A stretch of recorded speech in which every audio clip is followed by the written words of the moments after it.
Hola, buenos días. En el segundo capítulo de Ecos de Pravia, en la radio del Séptimo Cuervo,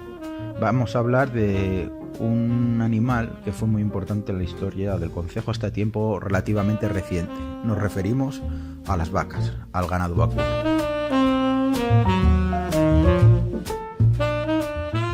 A día de hoy ya son bastantes pocas las vacas que vemos en los prados de Pravia, en Las Vegas, en los pueblos, etcétera. Pero este animal, hasta tiempo relativamente reciente, hasta finales del siglo XX, fue la res más importante del concejo. Y cuando nos referimos a la res, no solo nos referimos como animal, sino como herramienta de trabajo.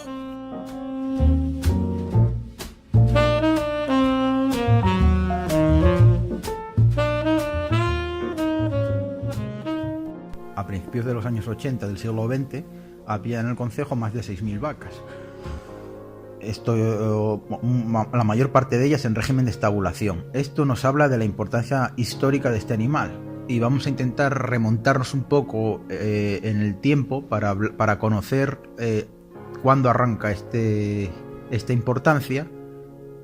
y cómo evolucionó el ganado vacuno en el concejo de Pravia. La especialización ganadera es bastante temprana en Pravia. Es cierto, lo primero que hay que decir es que tanto toda la región asturiana como toda la cornisa cantábrica tiene unas características climáticas y orográficas que la hacen idónea para la actividad ganadera, la actividad de ganado vacuno. Dentro de las actividades del sector primario, que fueron de las que más vivió la población española hasta bien entrado el siglo XX, la actividad ganadera de vacuno se adecuaba muy bien a las características del norte y en especial a las de nuestro concejo de pendientes suaves, de grandes valles fluviales, muy próximo prelitoral, muy próximo a la costa, lo que hacía que el ganado vacuno casara muy bien con el terreno y con las necesidades de los labradores del concejo. La especialización ganadera norteña, peninsular, fue bastante temprana y ya podría arrancar prácticamente a finales del siglo XVIII. Y en Pravia creemos que esta es la fecha en la que arrancó este tipo de actividad productiva del sector primario. Podemos decir que en el siglo XIX, sin lugar a dudas, el ganado vacuno era la principal res de la cabaña local, de la cabaña comarcal, de la cabaña concejil. Y aunque los censos y las estadísticas que tenemos son bastante tardíos dentro del siglo XIX, de lo que hablaremos en unos instantes, son de finales del siglo XIX, podemos aventurar que a principios de siglo la actividad ganadera era muy importante. Esto lo sabemos por una serie de indicios. Por ejemplo, la industria láctea moderna de mantecas saladas del estilo Flandes empezó a producir en Pravia, en Puente Vega, en el primer cuarto del siglo XIX, con la factoría de Domínguez Gil y Llana, y a mediados del siglo XIX con los Arias. Evidentemente, para producir manteca necesitas la materia prima, que es la leche. Por lo tanto, es claro que tuvo que haber un mercado de lácteo que suministrara a las mantequeras locales.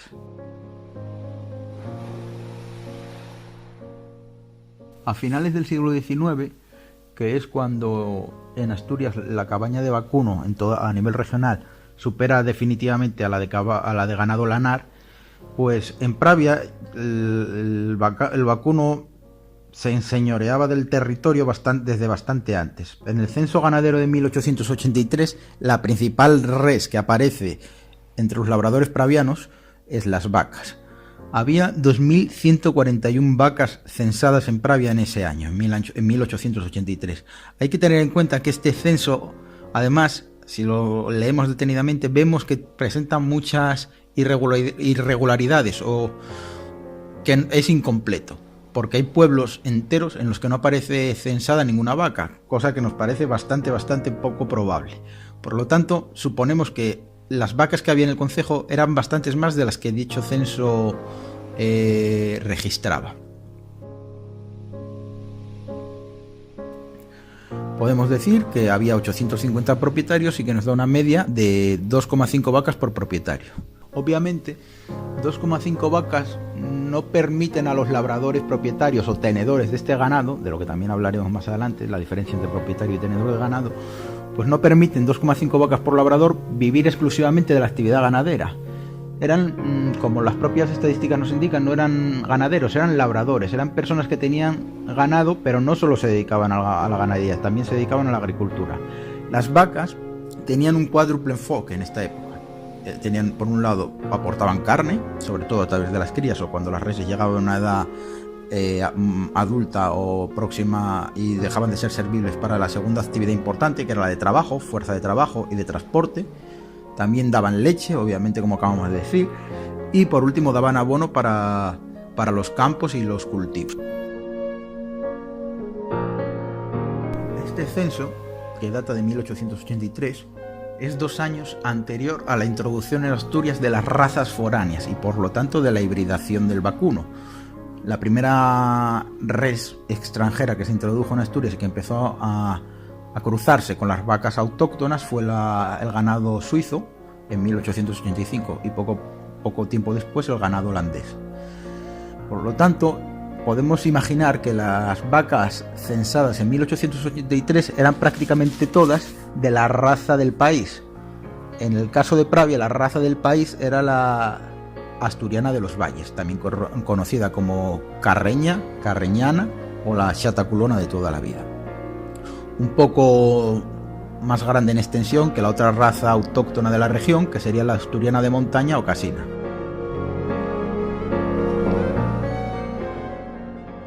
En Pravia, pese a haber mayoría de carreña o asturiana de los valles, esta raza se expande por toda la zona costera a ambos lados de Cabo de Peñas, tirando hacia el occidente y hacia el oriente, y en los valles medios y bajos de los grandes ríos, entre ellos el Nalón y el Narcea. Ambos ríos cruzan nuestro concejo. Además de esta vaca también habría casinas, por algo de lo que hablaremos a continuación, que es la producción láctea. La vaca casina o asturiana de montaña producía bastante poca leche, era algo más pequeña que la carreña y producía bastante poca leche, menos de 1000 litros al año, pero tenía una peculiaridad, era una leche con un alto contenido en grasa, que la hacía idónea para la producción de manteca. Por lo tanto, aunque la raza habitual en esta zona era la carreña, a los ganaderos les interesaba tener casinas para la producción láctea y la venta a las factorías mantequeras del concejo.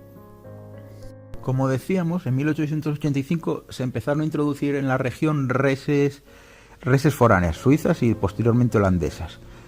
Una vez introducidas, el fenómeno de la hibridación fue imparable y llevó a las razas autóctonas a umbrales peligrosos para el mantenimiento de la pureza genética de ambas razas.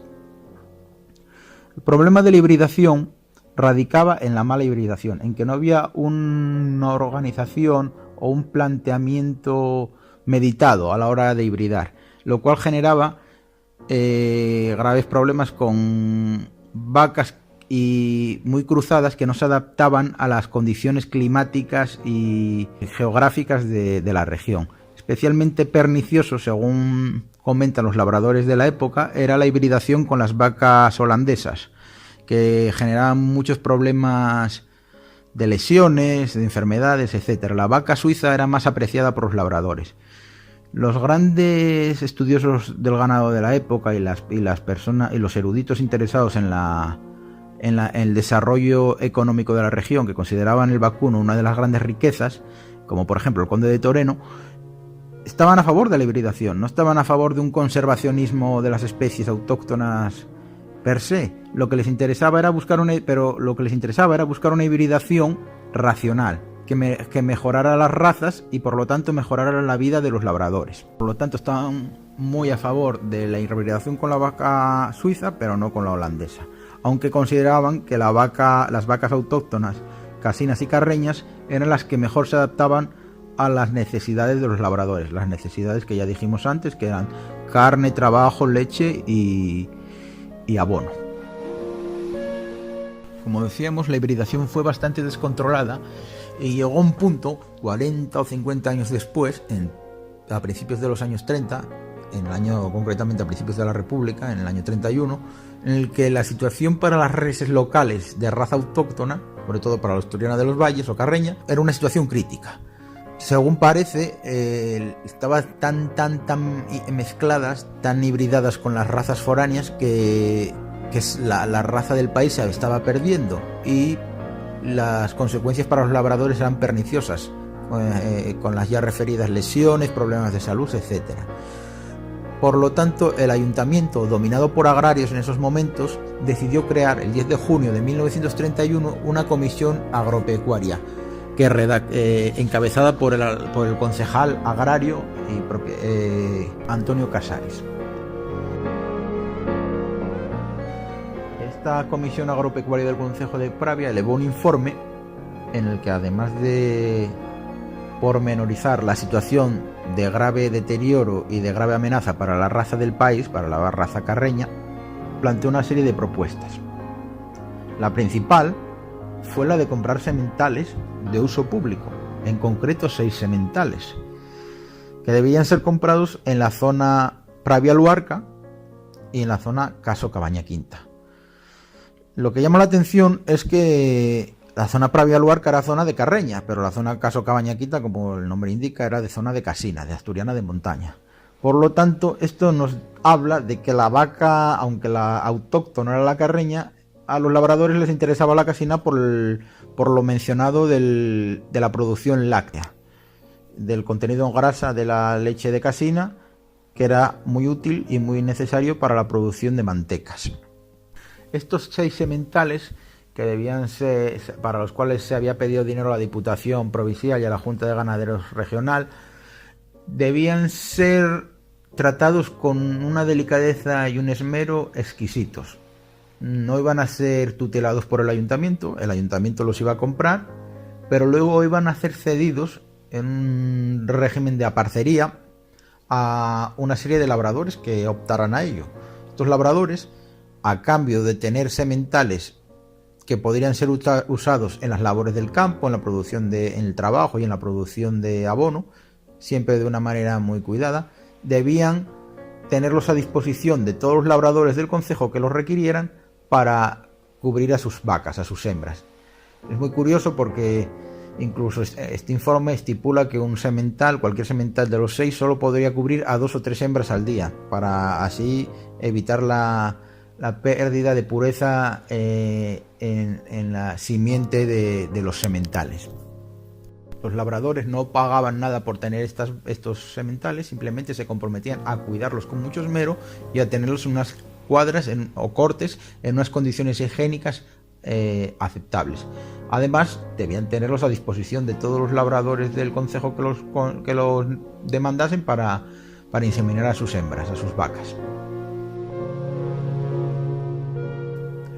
Obviamente esto era un servicio opcional. Los labradores podían recurrir a sementales de otras razas y de propiedad privada, pero el ayuntamiento ofrecía esta posibilidad a los labradores para recuperar la raza del país, que era la que más interesaba, y no solo la raza del país autóctono de este área geográfica en la que se enmarca Pravia, sino de la zona de montaña también, por el mencionado problema de la leche, o más que problema, digamos, la utilidad de la leche de la casina.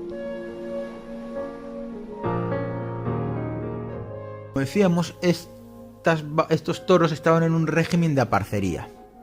que era una forma de tenencia, aunque en este caso era pública, pero puede servir de ejemplo para entender una forma de tenencia del ganado muy habitual en el concejo y que ha dejado bastantes pocas huellas documentales, pero que es interesante resaltar, que es la comuña. ¿Qué es la comuña? Pues era un contrato entre un ganadero o un labrador y un propietario de ganado vacuno. El propietario del ganado cedía a este labrador la vaca para su usufructo. El labrador la usaba para el trabajo, para la leche, para el abono,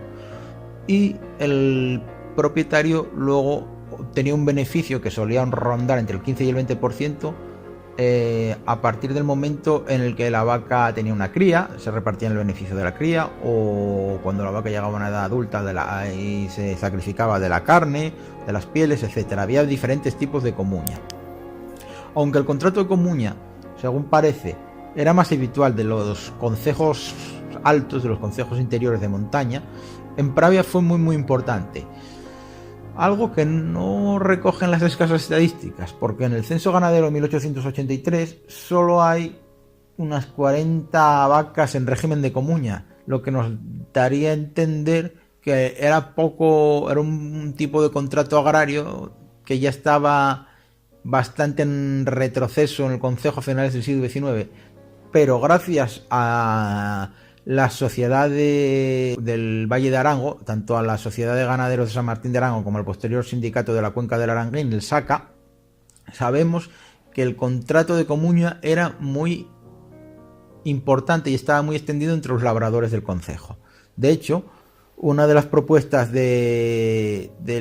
la Sociedad de Ganaderos de San Martín de Arango en 1934 era ayudar a los labradores a la consecución de la propiedad plena del ganado vacuno, porque esta sociedad solo admitía en su seno a labradores que fuesen propietarios, algo por otra parte muy habitual en las sociedades de ganaderos del concejo. Había unas 6 exclusivamente de ganaderos, eran todas de tipo parroquial, y solo en un caso, en el caso de la sociedad de Somao, de la Caja de Resistencia contra la Muerte y Accidentes de Ganado Vacuno de Somao, ese era su nombre exacto,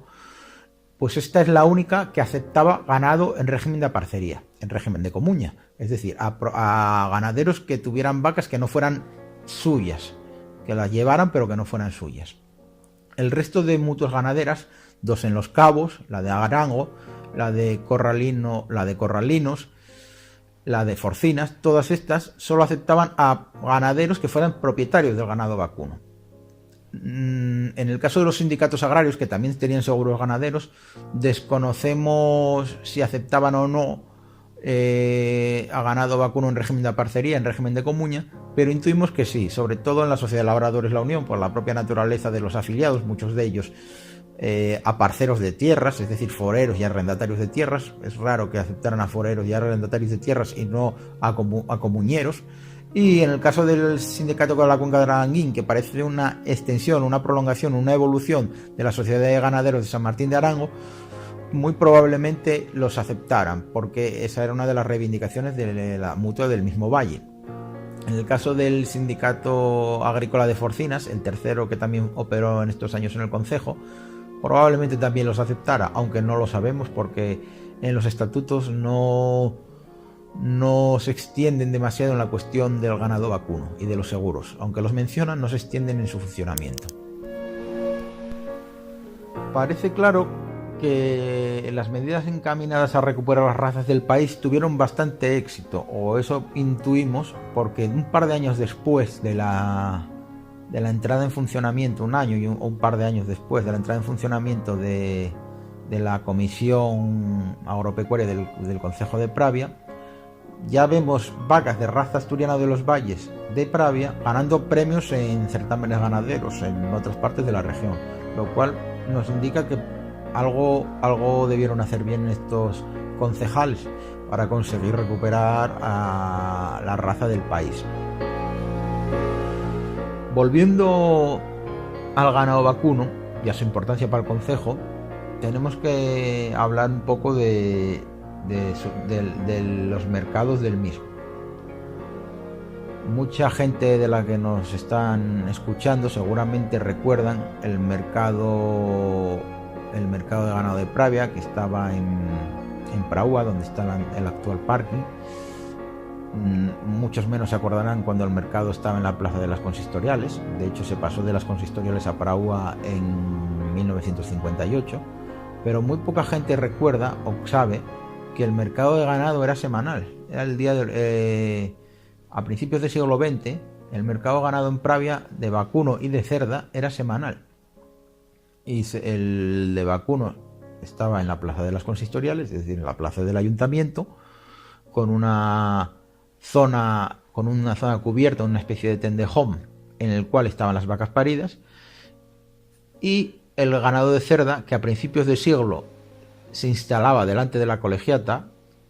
sí, efectivamente, delante de la colegiata, lo cual generaba escándalo entre los vecinos de la villa, les parecía casi una profanación, por lo que poco tiempo después se trasladó a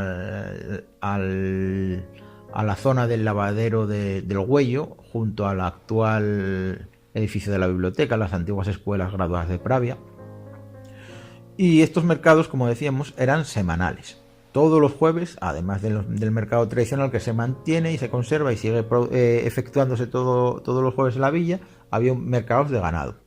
A principios de siglo, la actividad del mercado, sobre todo del de vacuno, fue tan importante que la plaza de las consistoriales, la plaza del ayuntamiento, se quedaba pequeña y las calles de Silo y del Príncipe, de entrada a dicha plaza,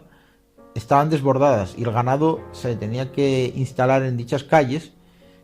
con los consecuentes problemas de tránsito y de peligro para los viandantes, para los vecinos que andaban por allí o que tenían que moverse por esas calles para ir a sus casas. De hecho, se menciona en algún documento que sufrían varetazos de los tratantes de ganado, varetazos no intencionados obviamente, pero que les solían caer o estaban expuestos a una coz. Por lo tanto, fue en esta época ya cuando se planteó el traslado del mercado de la Plaza de las Consistoriales a la posterior ubicación en lo que en aquel entonces eran las afueras de la villa. Se tardó 50 años en conseguir ese traslado, en parte porque el mercado a lo largo de los años, de los primeras décadas del siglo XX, empezó a perder pujanza. Se da la paradoja de que cuanto más aumentaba la cabaña ganadera de Pravia, menor actividad tenía el mercado. Aparte, sí es cierto que el mercado semanal, porque sí es cierto que había un par de ferias anuales, una en La Ponte, que se sigue celebrando, y otra en las fiestas del Cristo de Pravia, las dos, una a principios de septiembre y otra a finales de septiembre, principios de octubre, en aquella época. Luego, evidentemente, se cambió la fecha de las fiestas del Cristo, se adelantó. Además, aunque la actividad ganadera era muy importante, la cabaña ganadera crecía, los labradores de Pravia se especializaban cada vez más en el ganado vacuno, abandonando más poco a poco el cultivo y centrándose en la producción ganadera, el mercado semanal perdía empuje, perdía importancia. Esto se debe básicamente a la vertebración del mercado regional a través de las vías de comunicación, principalmente el ferrocarril, pero también las carreteras. Al existir unos canales de comunicación más fluidos, no eran tan necesarios los mercados comarcales o con la periodicidad semanal como lo eran a principios de siglo, cuando las comunicaciones no eran tan importantes, ni eran tan buenas, ni tan rápidas. Por lo tanto, el mercado de los jueves es algo que se aprecia en las fotos antiguas según vas viendo pasar los años y las décadas, fue perdiendo efectivos en cabezas de ganado, nos referimos.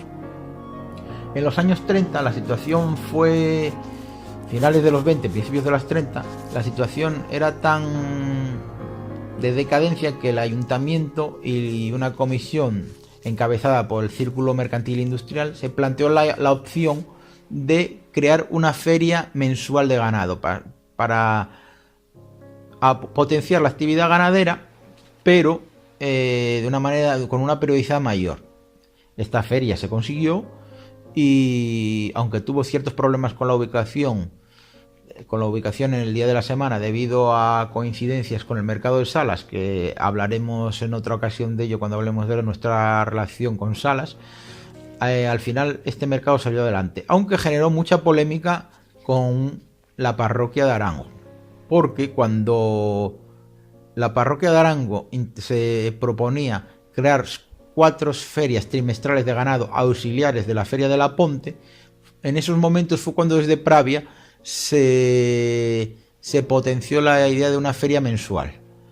Desde Arango lo consideraron, desde la parroquia de Arango, de San Martín de Arango, lo consideraron una puñalada trapera de las autoridades rectoras de la villa, porque consideraban que si se creaba la feria en la villa todo el apoyo del consistorio iría a esta feria y no apoyarían a las ferias trimestrales que se iban a desarrollar y que ellos querían desarrollar en su parroquia. Esto dio lugar a una carta de protesta de la entidad local menor de Arango, de la parroquia rural, que se fue elevada al gobernador civil, en la cual expone todos los motivos por los cuales Arango sí merecía el apoyo del gobierno civil para instalar una feria trimestral en detrimento de la villa, que además había tenido la idea, aunque casi paralelas en el tiempo. Sí es cierto que la idea partió antes de Arango que de la villa. Al final, ambos, tanto la villa como el valle, consiguieron sus ferias. Si bien es cierto que la de Arango no duró, las ferias trimestrales no duraron mucho tiempo. Como dato curioso, diremos que la primera feria trimestral de ganado vacuno de Arango se realizó el 6 de octubre de 1934, en plena Revolución de Octubre. Según las crónicas, hubo bastante actividad y la feria fue un éxito. No lo sabemos porque son crónicas periodísticas y eran parte, ya que el periódico que las recoge era el Sol de Pravia y era muy afín a los intereses del valle y fue uno de los promotores de esta feria. Por lo tanto, no sabemos si lo que recoge las crónicas fue verdad o exagerado.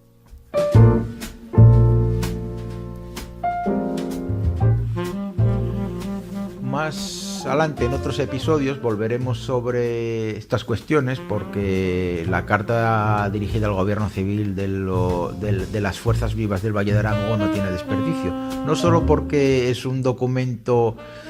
en el que muestran su resentimiento o su malestar con las autoridades de la villa y de las autoridades del concejo, sino porque ese documento describe a la perfección el valle y merecerá un programa íntegro para conocer cómo era el Valle de Arango a principios del siglo, en el primer tercio del siglo XX. Pero por hoy este programa toca su fin y esperemos que os haya gustado conocer un poco la historia del ganado vacuno en Pravia.